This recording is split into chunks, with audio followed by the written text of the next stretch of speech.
Today, I will tell you which fights in Conor's career were most important and as to why they were of significance. At number 3 would have to be against Chad Mendes. After having a world tour to promote the fight with Aldo had to pull out due to injury to his rib. Conor, being the kind of fighter he was, took a short notice opponent in Chad Mendes. Even though stylistically, it was a bad matchup due to his wrestling. When touching gloves, Conor told Chad, "Let's see who takes a back step first." The fight started, and it was Mendes who backed up. Conor opened up with a spinning back kick to the body, then was taken down but quickly got back up. Chad went for a takedown, but got stuffed. Conor kept kicking Chad's body and landed a left hand. It was a fast-paced first round. Conor put the pressure and kept Chad along the cage. Conor kept cutting the octagon off, and those body kicks were starting to pay dividends. Chad started to look kind of tired. The height difference was really obvious in the cage. No wonder Conor was able to keep him at range with his 8-inch reach advantage. Conor kept talking to Chad during the fight and taunting him. Mendes landed a clean right hand and was able to take him down and land an elbow that opened up a cut above Conor's eye. Conor was able to scramble to his feet. Mendes landed another clean overhand right. To Conor's credit, he was unfazed. Chad was able to take Conor down and stay on top position for the last minute of the round. Before the start of the second round, McGregor was still taunting him. He opened up the round with more pressure and kicks. Conor landed a nice left hand. That is probably the best weapon the 145 division has ever seen. Mendes was able to get his 4th takedown. Mendes landed more strong elbows from the top. He kept complaining to Herb Dean that Conor was landing legal elbows. Herb said they were fine. Conor was still causing damage from the bottom with elbows. Chad had top control for over 3 minutes. Then he went for an ill-advised guillotine choke, which Conor escaped and used to get back to his feet. Mendes was visibly gassed, and Conor turned it up. He started unloading on Mendes, stuffed another takedown. Chad was now a punching bag standing in front of him. Conor was using him as a target practice, landing anything he wanted. He was landing kicks and punches. Then he landed a clean 1-2, jab and straight left, which made Chad drop and Conor pounced on him. He landed a few more shots and got the stoppage. Winning this fight meant a lot for Conor, since he had a bad camp and was injured going into the fight. Also, he needed this win to keep his title aspirations alive. A loss would have been a huge setback. Conor was able to prove his detractors wrong by beating a wrestler and getting the interim title. I do wonder if Chad could have given a better account of himself with a full training camp though. Also, something to note, Conor's detractors always say he got an easy path, hand-picked opponents for him on his way to the title. That is not true. If so, he wouldn't have been fighting a guy like Mendes on short notice, or at all. The UFC didn't do him any favors when it came to his opponents. Alright, at number 2, we have Conor versus Eddie Alvarez for the lightweight title. This was right after he won the featherweight title in spectacular fashion. He was on the quest to become the first simultaneous double champ in UFC history. This is how the fight went. They started striking, Eddie landing some solid leg kicks. Right off the bat, it is visibly clear how Conor was thicker at 155 pounds. Looked solid.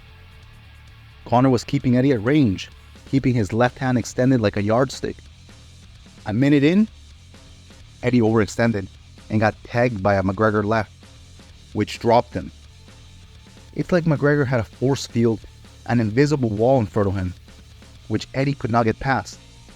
He would only get countered for his efforts. Conor tried to finish Eddie, but he got back up and they continued striking. Conor was throwing some right jabs. Eddie rushed in again and got dropped yet again, by a Conor pull counter. Eddie got back up and backed away. Conor pressured throwing jabs and landed a clean left hand, which dropped Eddie again. Conor got on top, but Eddie was able to tie him up to avoid more punches. Eddie got back to his feet and backed away, then went for a takedown, which was stuffed. Conor's distance management was on point. Those teep kicks were effective at keeping Eddie away. Eddie's looping punches played right into Conor's traps. That was all for round 1. In round 2, 30 seconds in, Conor tagged Eddie again with a left hand, but he didn't go down. Eddie went for yet another takedown, which was stuffed. A minute into the round, Conor was so in the zone, he literally put his hands behind his back, inviting Eddie to try and hit him. Conor would later say it was also as a reminder for him to not use his right hand since it was hurt before the fight. Eddie didn't throw at him while his hands were behind his back. Eddie started to throw more after, and in the process got pull countered again, getting dropped. He got right back up and put Conor against the cage. Eddie tried to go deep on double leg. Conor was able to stuff all his takedowns. Conor threw a knee as they separated. They went back to striking at the center of the cage. Eddie threw an overhand right, and Conor threw a left-right, 4-punch combo, sending him to the canvas. He got on side control and landed a left. Herb stepped right in to stop the fight. History was made that night. That was peak Conor. After the fight, he did his billionaire strut and got to celebrate with his 2 belts in his iconic picture. Before the fight, Eddie had said the fight would be super easy and that he would expose Conor's lack of wrestling, that people would be so surprised how easy it would be to beat him. I guess he was wrong. And at number 1, of course, it has to be versus Jose Aldo. This is the fight that made Conor. Before this, he was seen as a decent fighter, but was mostly seen as a UFC creation and a trash talker who brought eyes to the sport. No one was picking him to win the fight. They could not have been more wrong. The build-up to this fight was epic. They even did a whole world tour. Conor got into Aldo's head. He mercilessly bullied him and trolled him the entire time. Conor systematically broke him down mentally. Due to that, Aldo wanted to hurt him. Standing across the cage from one another, Conor looked extremely loose and calm. Aldo looked troubled, like if he was feeling a ton of pressure. Conor came up fast, raced towards Aldo. They met in the middle, and Conor was in his karate stance. They started to feel each other out. Conor threw a straight left and an oblique kick. Aldo responded with a wide left hook. He threw his entire body into the hook. He wanted to hurt Conor. With all the trash talk, I think Aldo went in there to try and knock him out. Unfortunately for him, he got countered by a straight left right on the chin, which put him out.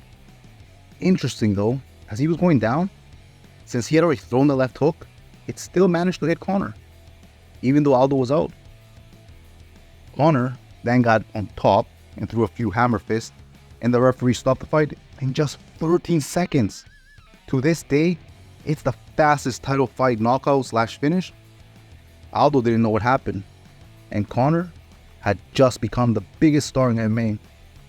With his ability to market himself, his entertaining fighting style, this was the last thing he needed to propel him to stardom.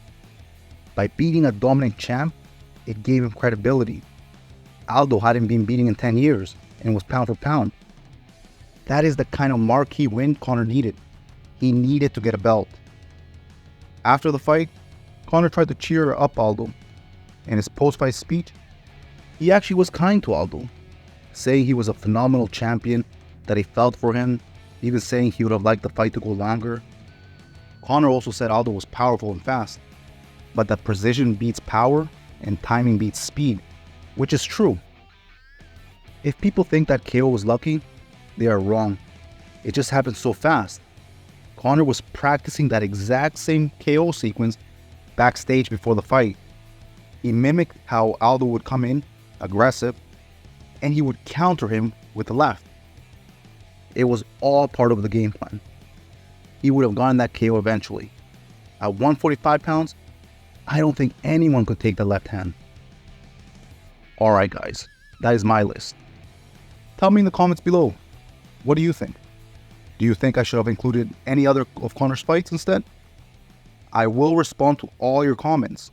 If you like the content, like and subscribe. Thanks.